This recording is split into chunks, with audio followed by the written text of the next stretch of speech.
Boa noite a todos. Vamos dar início agora ao nosso curso de dosimetria de pena nos tribunais superiores com o professor Saulo de Carvalho, que é o professor adjunto da UFRJ e da UERJ. Pode seguir, professor. A palavra é toda sua. Boa noite todas e todos. Obrigado pelo convite. Eu preparei um material para a gente fazer uma discussão sobre a aplicação da pena nos tribunais superiores, enfatizando algumas questões atuais e relevantes. Não sei se vocês estão conseguindo ver a minha tela compartilhada. Perfeito, muito bem. Esse tema da aplicação da pena, ele tem uma relevância que eu elaborei em 4 pontos, como uma espécie de justificativa. Por que é importante discutir essa temática hoje? O primeiro ponto, e que eu acho que é evidente para qualquer advogado, para qualquer estudante de direito que vai abrir um manual de direito penal, é ver como o tema é maltratado pela nossa teoria do direito penal, pela nossa dogmática. O foco da nossa teoria do direito penal, ele é fundamentalmente na parte de teoria do delito, enfatizando toda a parte de imputação, seja imputação objetiva ou subjetiva, e a parte de dosimetria da pena, cálculo de pena, análise dos critérios de determinação judicial ficam absolutamente escanteados. Eu até sugiro que vocês façam esse exercício, né, depois, ao longo da semana, de pegar os manuais, os principais manuais que vocês têm em casa, têm no escritório, e verificar o quanto é dedicado pelos autores, pelos bons autores que nós temos no Brasil, ao tema da aplicação da pena. Não invariavelmente vocês vão ver que é meia dúzia de páginas, se for isso, né? Ou seja, se produz muito pouco. Se a gente for comparar, então, o número de livros, monografias sobre a aplicação da pena em relação à teoria do delito, fica mais evidente ainda. Da mesma forma, se a gente for para a teoria processual penal, nós vamos ver cada vez mais, e veja, eu não estou dizendo que isso seja menos importante, né? Só estou mostrando, né, a relevância como a nossa doutrina percebe isso. Na teoria processual penal, o foco, ele fundamentalmente é um foco nas teorias da prova e nas teorias da nulidade. E se a gente for para a prática jurídica, a gente vai ver uma ênfase muito forte no debate probatório. Logicamente que teoria do delito, teoria da prova, teoria das nulidades e o debate do caso probatório, ele é essencial. Mas nós temos um campo a ser desenvolvido e ser trabalhado dentro da aplicação da pena que muitas vezes o advogado não se dá conta. Inclusive como forma de dar corpo aos seus recursos. E aqui eu estou falando não só em recurso de apelação, mas também aos recursos especial e extraordinário aos tribunais superiores. Agora, em 2024 foi julgado o HC número 1 milhão pela 5ª turma do STJ. E o Davi Metzger, no Migalhas, por força desse julgamento, no levantamento de jurimetria que ele faz, ele analisa e nos dá um dado que é um dado surpreendente, que 27% das concessões de habeas corpus no ano passado no STJ foram relativas ao tema da dosimetria da pena. Um quarto do material julgado em habeas corpus foi relacionado à dosimetria da pena. Isso por si só já é um dado extremamente relevante e demonstra como a matéria pode, né, e deve ser aprimorada. Eu tenho curiosidade, dentro desses 27%, de saber quantos habeas corpus foram de ofício concedidos para diminuir pena, para revisar dosimetria da pena. O que não, e daí estou falando por intuição, o que me parece que também possa ser um número bastante relevante. Nós temos alguns problemas para tratar da matéria, mas eu vou propor uma tese aqui para vocês. A tese é a seguinte, que em decorrência da nossa estrutura normativa, eu estou falando de como o nosso Código Penal estruturou a parte de dosimetria da pena. E em cima dessa estrutura, da nossa ampla variação jurisprudencial, qualquer pena acima do mínimo legal abre um espaço de discussão sobre o conteúdo da sentença. Pela estrutura da nossa reforma de 1984, que incorpora várias fases, cada fase com inúmeras circunstâncias, e define uma ausência de critérios quantitativos claros, é possível dizer que qualquer pena aplicada acima do mínimo abre, ao menos acende um sinal de alerta em relação às possibilidades recursais. Isso eu estou falando, como eu já disse, não só dos recursos ordinários e extraordinários para os tribunais superiores, mas também, e aqui um campo muito interessante de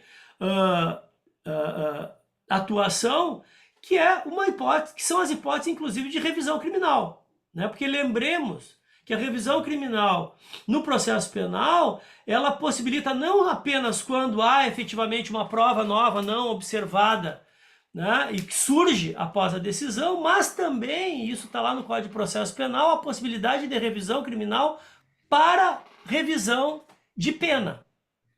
Ou seja, isso nos dá um campo de atuação bastante significativo.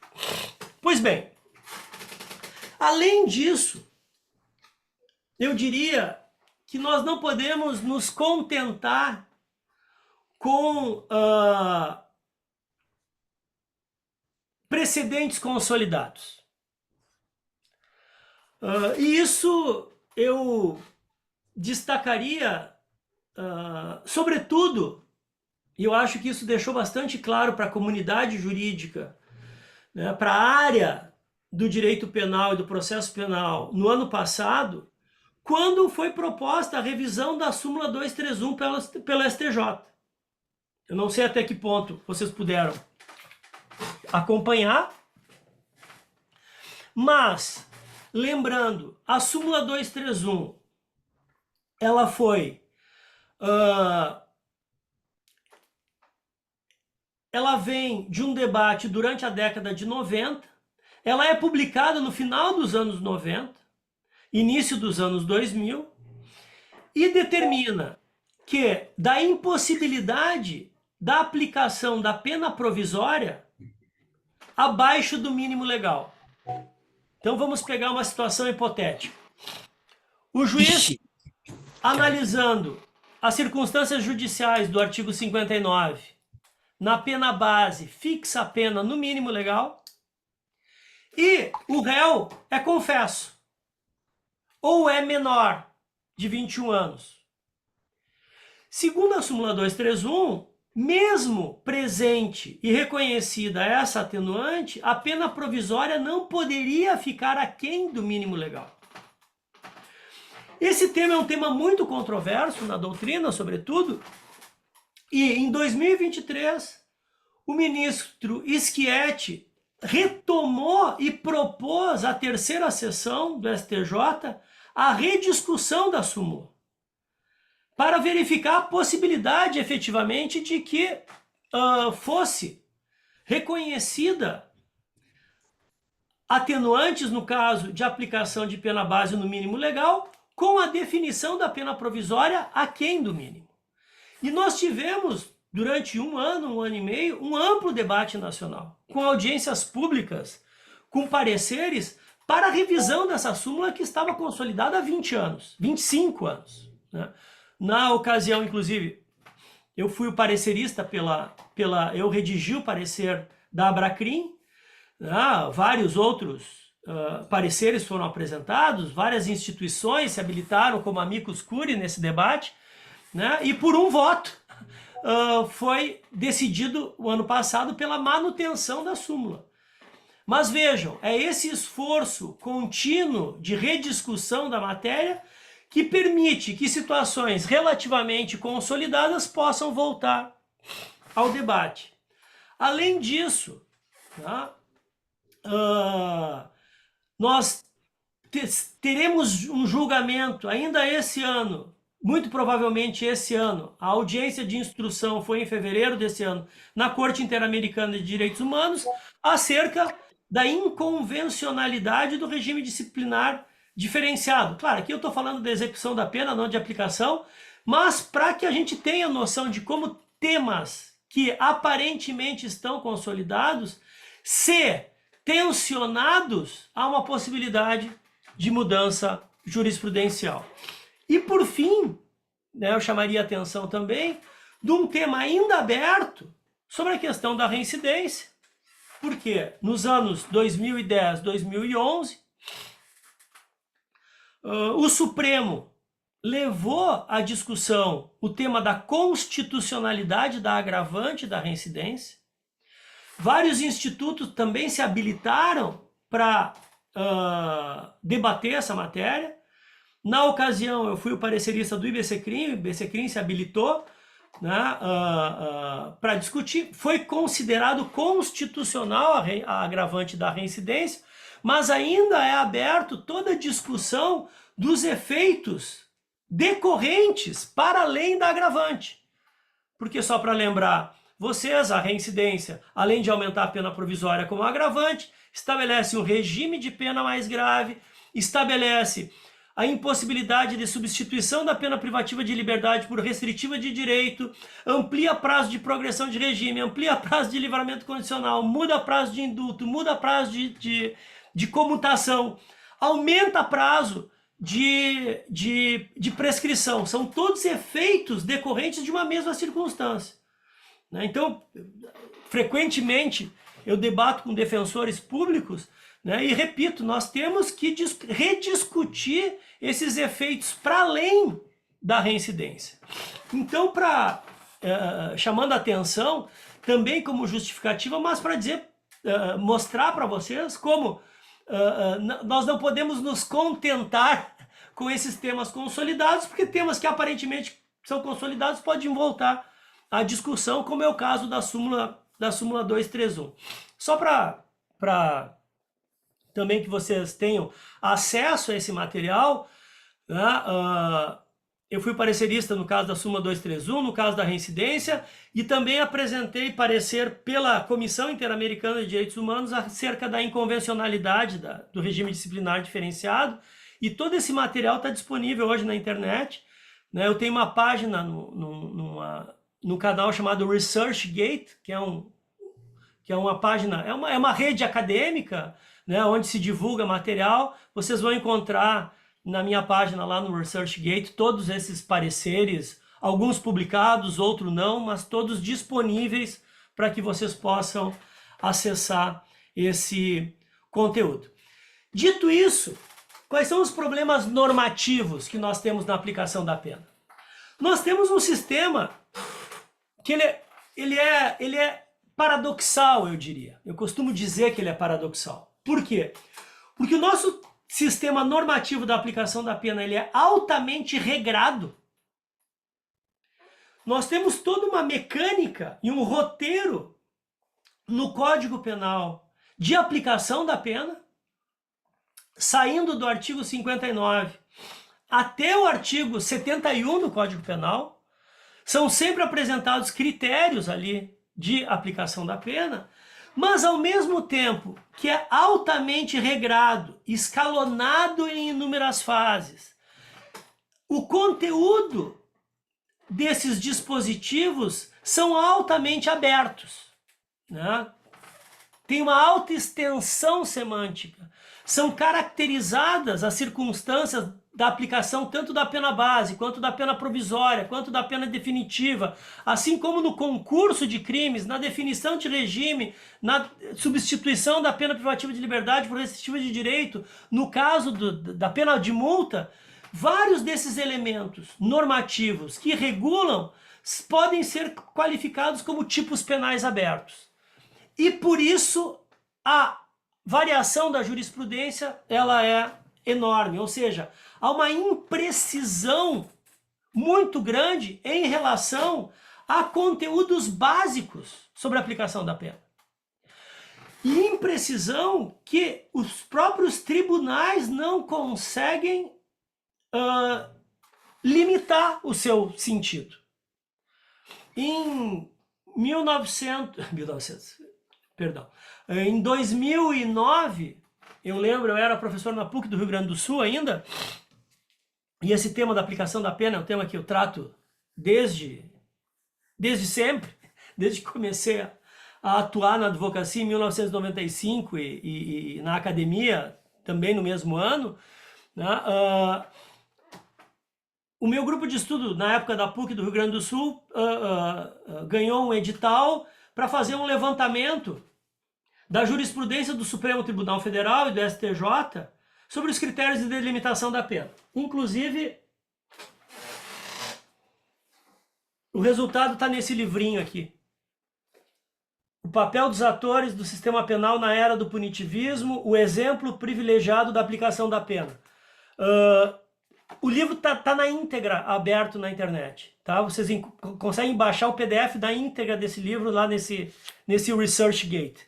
Se tiverem dúvidas em relação ao ResearchGate, ResearchGate é portal de pesquisa, né? ResearchGate, mas nada que colocar Salo de Carvalho, papel dos atores do sistema penal no Google, vocês não vão conseguir cair imediatamente nesse PDF.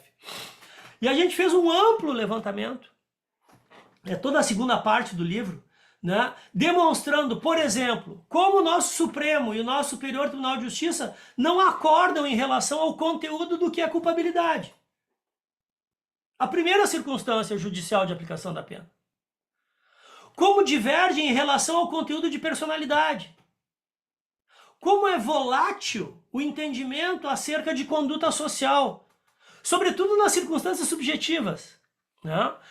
Então essa ausência de determinação do conteúdo das circunstâncias ainda é qualificada pela ausência de precisão da quantidade de aumento e diminuição de cada circunstância em cada fase, que é onde eu vou me dedicar nessa nossa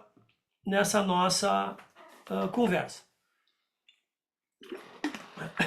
Ou seja, meus amigos, eu diria, nós temos um campo aberto para explorar enorme. É só a gente saber localizar precisamente o debate e, logicamente, argumentar de forma racional com esses elementos.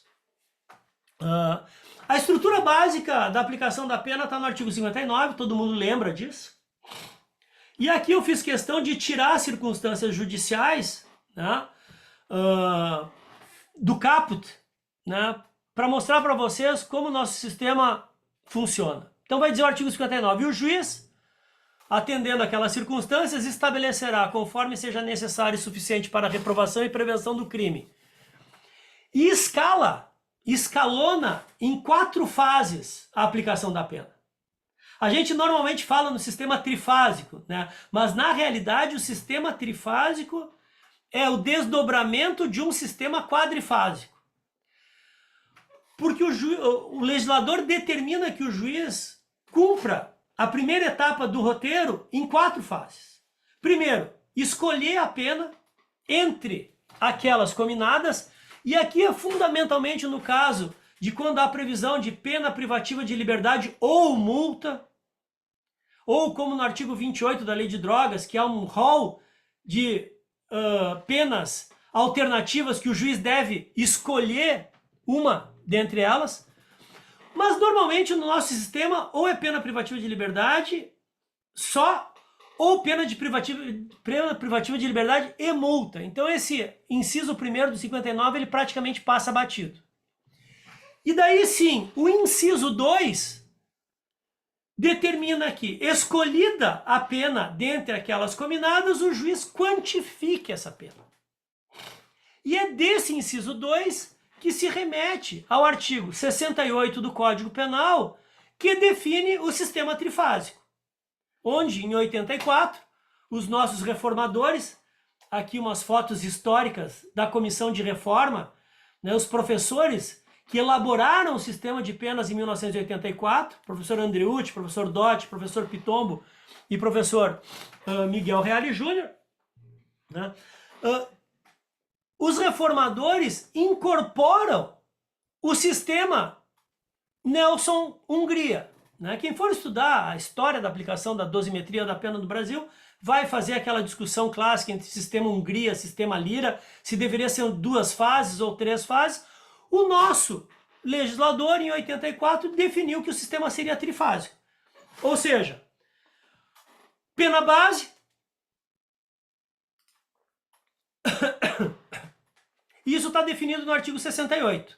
Né? O artigo 59.2 remete ao sistema trifásico que está no artigo 68, em que o juiz, primeiro, deve estabelecer uma pena base, com base naquelas circunstâncias judiciais do artigo 59, naquelas 8 circunstâncias judiciais, 5 delas subjetivas, culpabilidade, personalidade, conduta social, antecedentes e motivos, 3 objetivas, consequências, circunstâncias e comportamento da vítima, e fixa a pena base. A partir da fixação da pena base, incidem atenuantes e agravantes, pena provisória, e depois majorantes e minorantes, pena definitiva. Está assentado o sistema trifásico.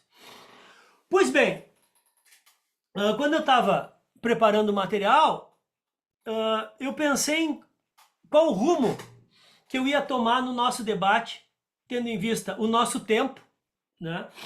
E tendo em vista também a atualidade, né? O que, né, a gente poderia trazer de mais atual nesse debate.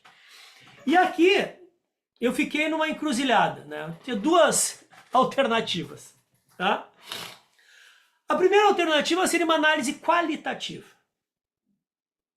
de precisão do conteúdo de cada circunstância judicial. Por exemplo, o que é a culpabilidade?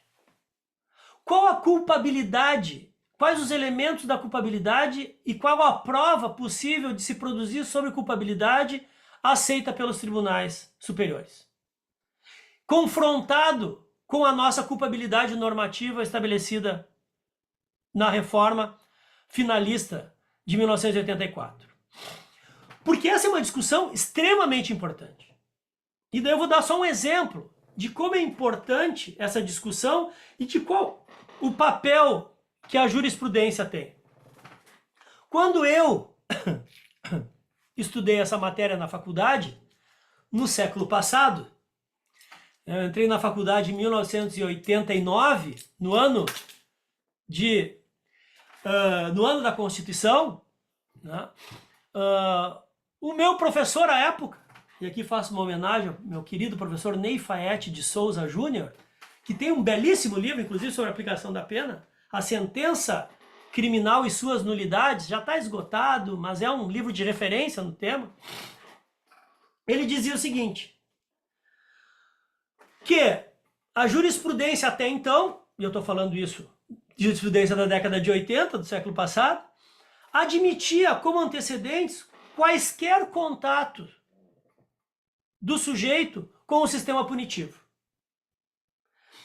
Então, inquéritos em andamento, processos em andamento, olhem só, absolvições por falta de prova, condenações em primeiro grau, mas ainda em grau de recurso, prescrições. Tudo isso, naquele regime pré-constitucional, era considerado como maus antecedentes. Ao longo da década de 90 do século passado, nós tivemos um amplo debate sobre o que seria válido. Fundamentalmente, pode o juiz, com base em processos em andamento, aumentar a pena base no item antecedentes, tendo em vista o princípio da presunção de inocência e filtrando constitucionalmente o nosso direito penal, os tribunais chegaram à conclusão de que não poderia. Processos em andamento, inquéritos em andamento não caracterizam maus antecedentes. Pois bem, mas olhem só o que aconteceu. 10 anos depois, e eu lembro isso porque eu vivi muito isso, sobretudo na advocacia no TRF4 e no Tribunal de Justiça do Rio Grande do Sul. Hoje eu tô morando no Rio, mas ainda tenho escritório no Rio Grande do Sul e aqui, enfim, né? Não era muito diferente também no resto do país. O que os juízes começaram a fazer? Bom, dizia o juiz na sentença, realmente, os tribunais entendem que inquéritos em andamento, processos em andamento não podem ser caracterizados como maus antecedentes por força do princípio da presunção de inocência. Porém, isso indica uma personalidade voltada para o crime ou um mau comportamento social. Ou seja, a jurisprudência, ao mesmo tempo que reconhecia a inconstitucionalidade, dava um drible para seguir aumentando a pena base. Até que veio a súmula 444 do STJ, que eu não sei se vocês já pararam para analisar, gente, o conteúdo da súmula. A súmula vai dizer o seguinte, que inquéritos e processos em andamento não podem ser valorados na pena base. Não podem ser valorados como maus antecedentes.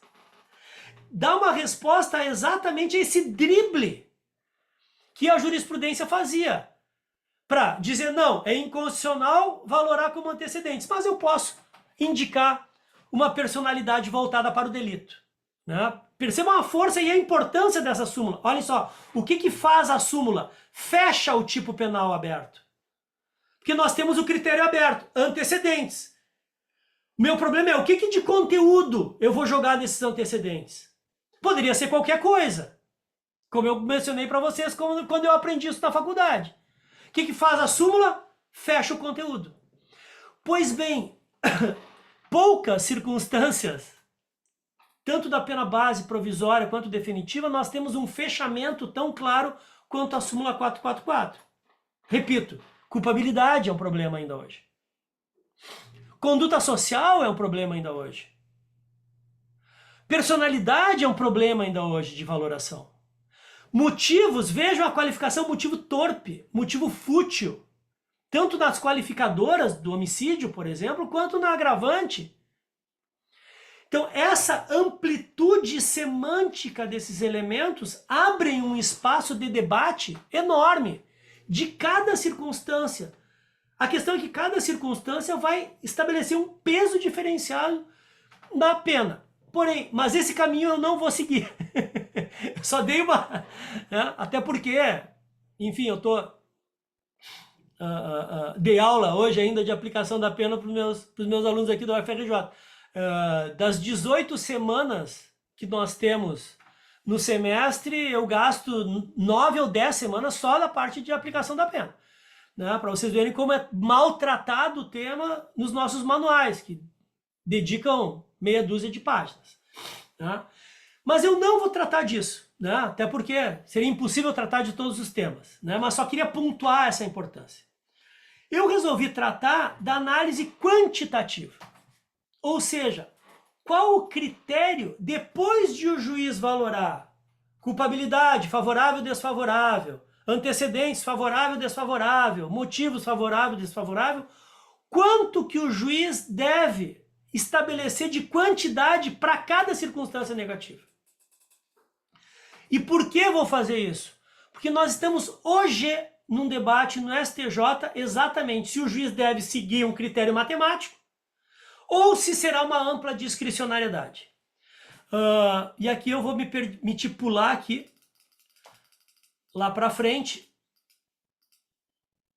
porque eu não estou conseguindo ver as páginas aqui. Aqui que eu quero chegar.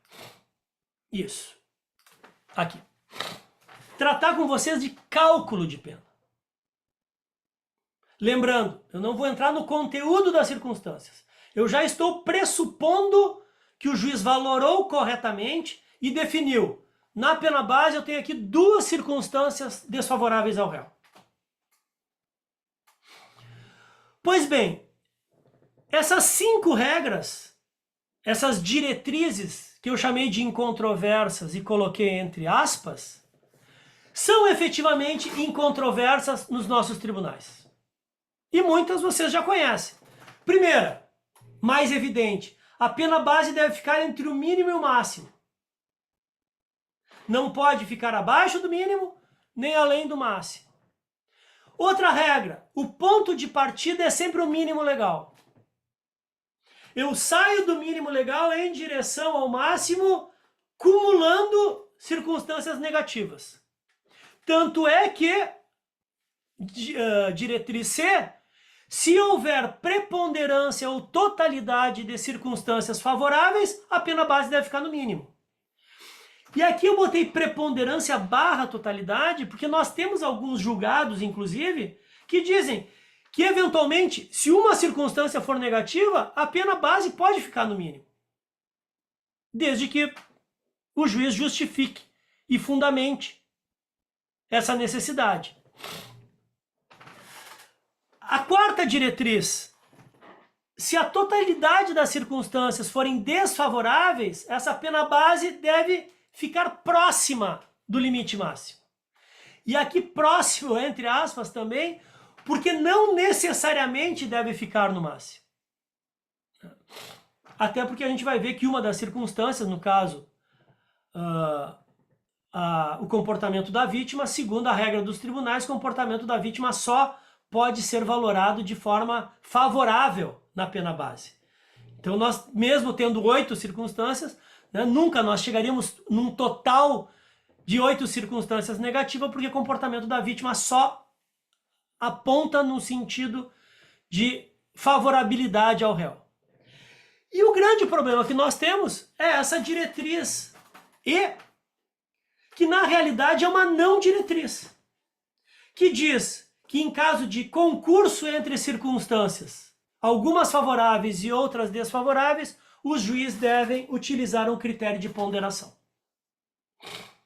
E aqui nós temos um debate que é amplo e não é só brasileiro.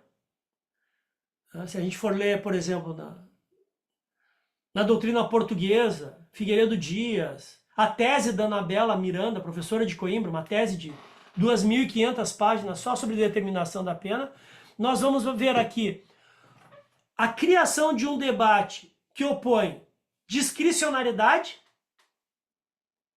que o juiz é livre para estabelecer qualquer quantidade de pena, o que desde o meu ponto de vista gera decisionismo, ou aquilo que o professor Figueiredo Dias chama de atividade juridicamente vinculada, que é o que eu defendo, né? E daí, esse livro vocês não vão encontrar aberto, porque ele ainda está em edição, que é o Penas e Medidas de Segurança no Direito Penal Brasileiro, que é um livro que eu trato do tema de aplicação da pena, está publicado pela editora Saraiva. Mas por que esse tema é tão importante para nós? Porque agora, gente, no dia 6 de maio de 2025, agora, ontem, nesse recurso especial 2.174.222, o ministro Pachornik levanta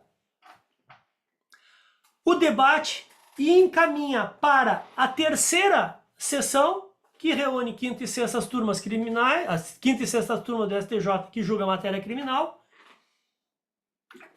para discutir se no nosso sistema o juiz ele é totalmente livre para determinar a quantidade de pena, ou se deve ser fixada uma quantidade exata de pena, uma quantidade numérica.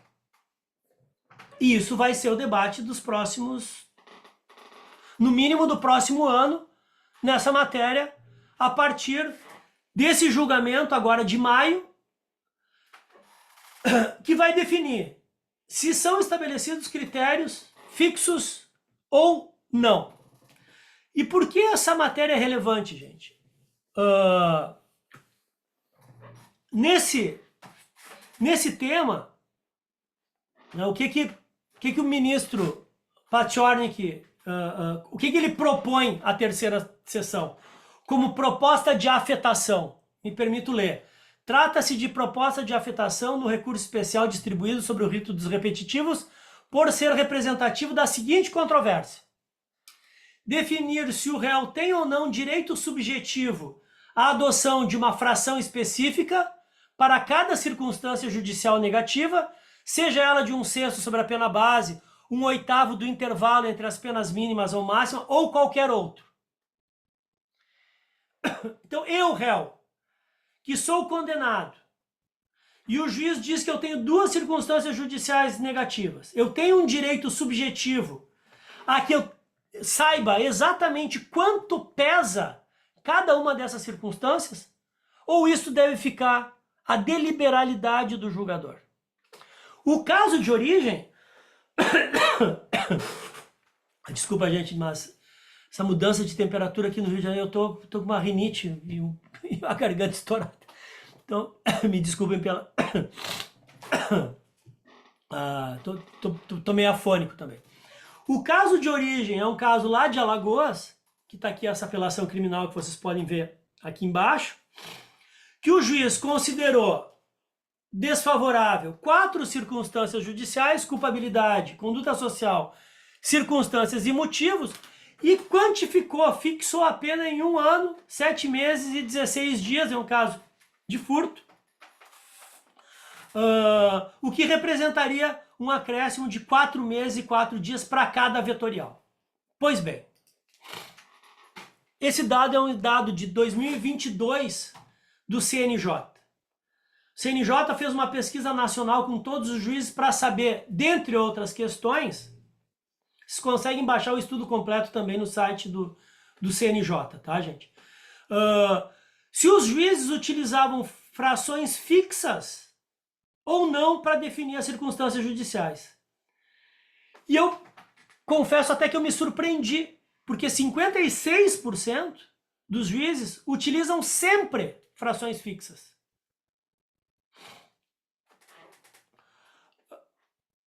Raramente 6%, frequentemente 25%, então veja, a gente chega a quase 80% de adesão maior ou menor da magistratura ao uso de frações fixas para determinação da pena base. E daí o CNJ pergunta, bom, mas se utilizam frações, quais frações? E aqui as 2 preponderantes. O critério do 1/8 e o critério do 1/6, que é o que eu passo a explicar para vocês. Porque se a gente tomar esse espelho da magistratura, tomar esse levantamento dessa afetação para a terceira sessão do STJ, agora, mês retrasado, nós temos uma tendência de que, dentro dos próximos anos, nós tenhamos uma quantificação do sistema de pena. E enquanto isso não vem, gente, nós temos aqui uma ampla margem de discussão da dosimetria da pena, repito, em qualquer caso que a pena fique acima do mínimo legal. Porque os nossos juízes batem a cabeça quanto a esses critérios. Os nossos juízes utilizam indistintamente critérios. Eu não estou falando nem do conteúdo da circunstância, estou falando do cálculo mesmo. E nós temos jurisprudência de todos os níveis, que pode justificar, no mínimo, um dissídio jurisprudencial para fazer subir um recurso especial. Pensando pragmaticamente, né, dentro da nossa prática advocatícia. Pois bem, então aqui eu fiz algumas simulações aqui, tá? Para que vocês tenham claro o que está sendo discutido. O critério mais usado daqueles juízes que utilizam frações fixas é o critério do 1/8. 1/8 do intervalo entre o mínimo e o máximo. Então aqui eu utilizei o caso de exemplo do aborto. Então, artigo 124 do Código Penal. Segundo o nosso critério consolidado, a pena base deve ficar entre o mínimo e o máximo, entre 1 e 3 anos. Se eu for utilizar o critério do 1/8, como é que eu faço essa conta? Eu diminuo o mínimo do máximo para saber a variação. Quanto tempo eu tenho de variação aqui? Entre 1 e 3 anos? 2 anos. 24 meses. Quantas circunstâncias eu tenho no artigo 59 para definir a pena base? 8 circunstâncias. Se eu pegar esse intervalo de 24 meses e dividir por 8 circunstâncias, eu vou ter um peso indicativo de cada circunstância judicial. 3 meses. Então, exemplo. Se nós tivermos 2 circunstâncias negativas no crime de aborto e o juiz utilizar o critério do 1/8, ele vai ter 2 circunstâncias negativas, cada uma com peso de 3 meses, ou seja, aumentaria 6 meses da pena mínima, restando a pena base em 1 ano e 6 meses. O teto aqui, né, se a gente levar em consideração 7 circunstâncias negativas, lembrando novamente que o comportamento da vítima, né, segundo o STJ, ele só pode ser utilizado como circunstâncias favorável, nós teríamos um teto de pena de 2 anos e 9 meses.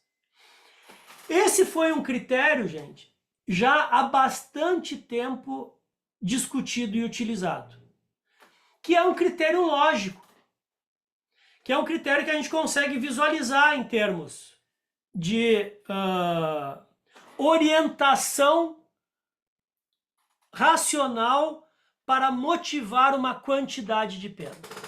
A questão é que nos últimos anos, e isso é nos últimos anos mesmo, né, na última década já encontrava, mas com mais força, nos últimos 5 anos, vem tendo um grande respaldo esse outro critério, que não é 1/8 do intervalo entre o mínimo e o máximo, mas de 1/6 do mínimo. Qual a justificativa? Se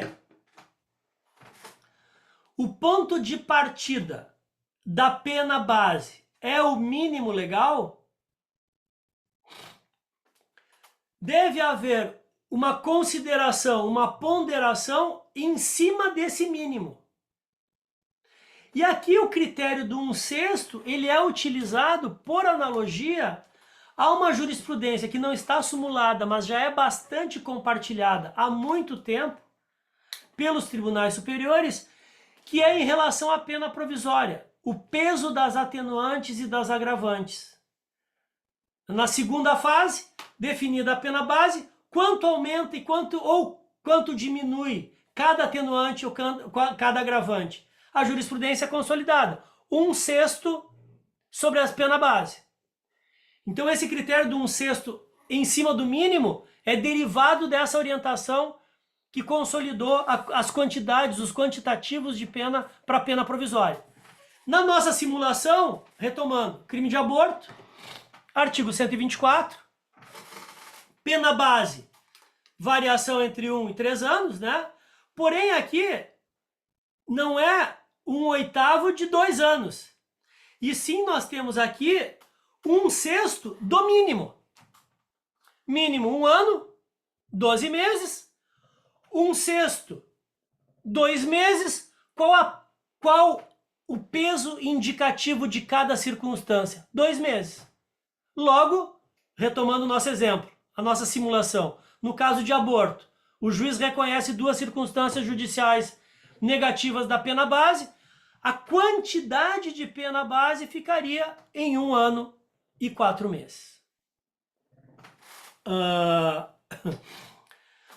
Uma pena menor. Necessariamente, nesse caso, a pena ficaria menor.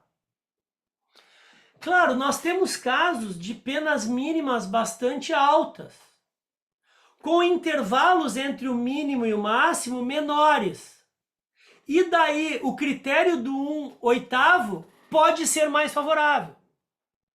Daí não adianta, gente. Daí é cálculo matemático na hora de fazer o recurso de apelação lá. O juiz utilizou o critério do 1/8, mas nesse meu caso aqui 1/6 é mais favorável. O que eu vou fazer? Vou, como tese alternativa, as nulidades. Como tese alternativa, a absolvição. Uma tese alternativa de redefinição da quantidade de pena por um critério distinto daquele que o juiz utilizou. E como eu disse para vocês vão encontrar muitos julgados aplicando hoje 1/6. Eu até diria que aqui no Rio de Janeiro, né, boa parte das câmaras criminais utilizam o critério do 1/6 sobre o mínimo e não do 1/8. Mas ainda temos uma terceira hipótese, que é 1/8 sobre o mínimo, que também vocês vão encontrar em alguns julgados de alguns tribunais. E logicamente que aqui nós vamos ter, nesse caso específico do aborto, uma redução ainda maior da pena. Porque o peso indicativo aqui de 1/8 sobre a pena mínima de 1 ano, né, seria 1 mês e 15 dias. Então vejam, o critério do 1/8 do intervalo é 3 meses, o critério do 1/6 sobre o mínimo são 2 meses, o critério do 1/8 sobre o mínimo é 1 mês e 15 dias. Repito, peso indicativo de cada circunstância judicial. Eu diria para vocês que esses são as três teses, além da tese de que o juiz não deve se apegar a nenhuma fração. Essas são as 3 teses que estão em disputa hoje no STJ.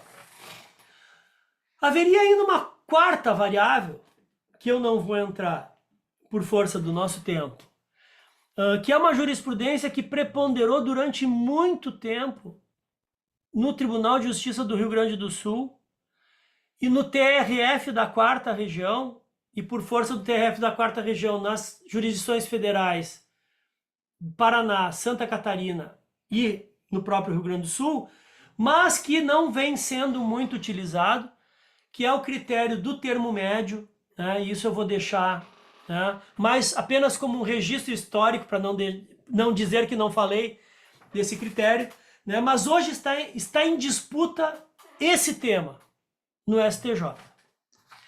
E agora, parei de compartilhar, né? Tá, pois bem.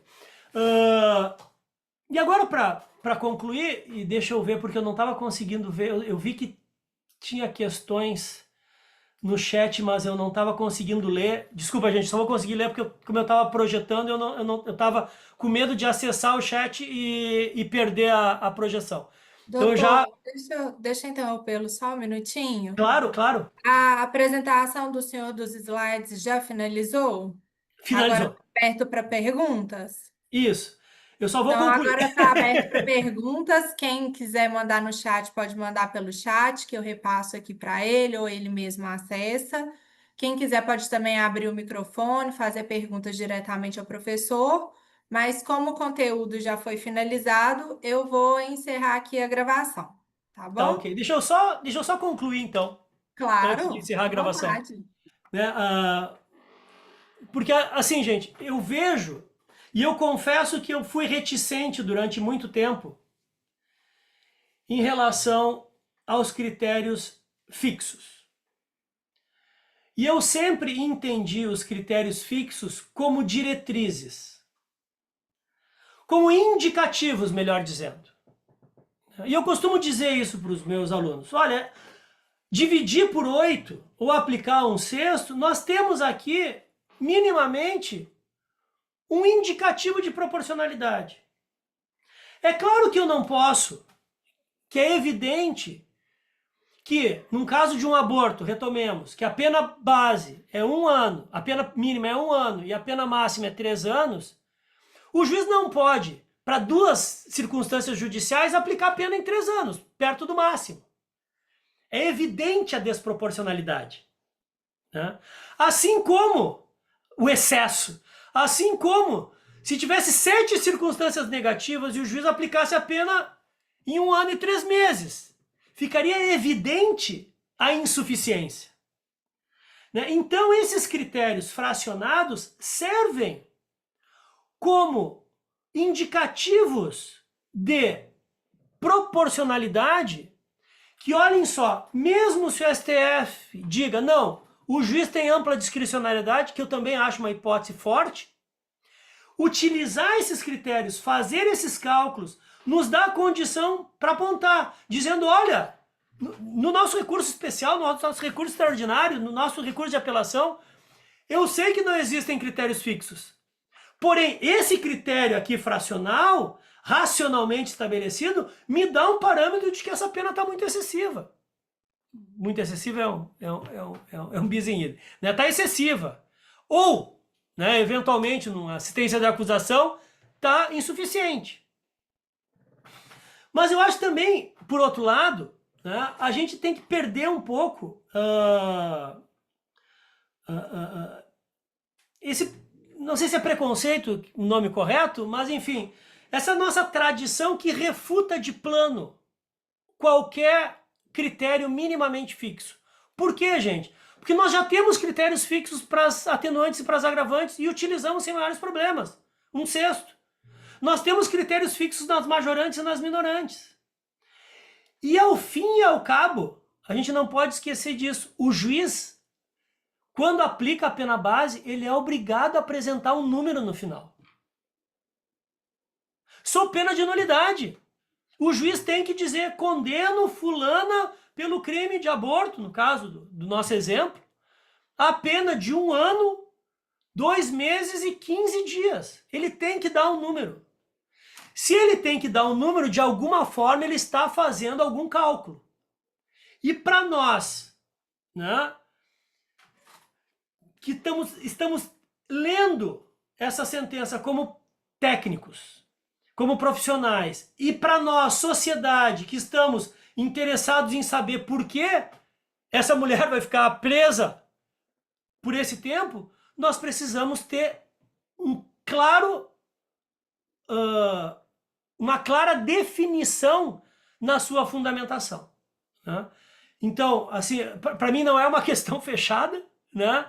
Mas eu não vejo hoje, né, com maus olhos estabelecermos alguns critérios indicativos mais claros para que em situações similares tenhamos penas similares.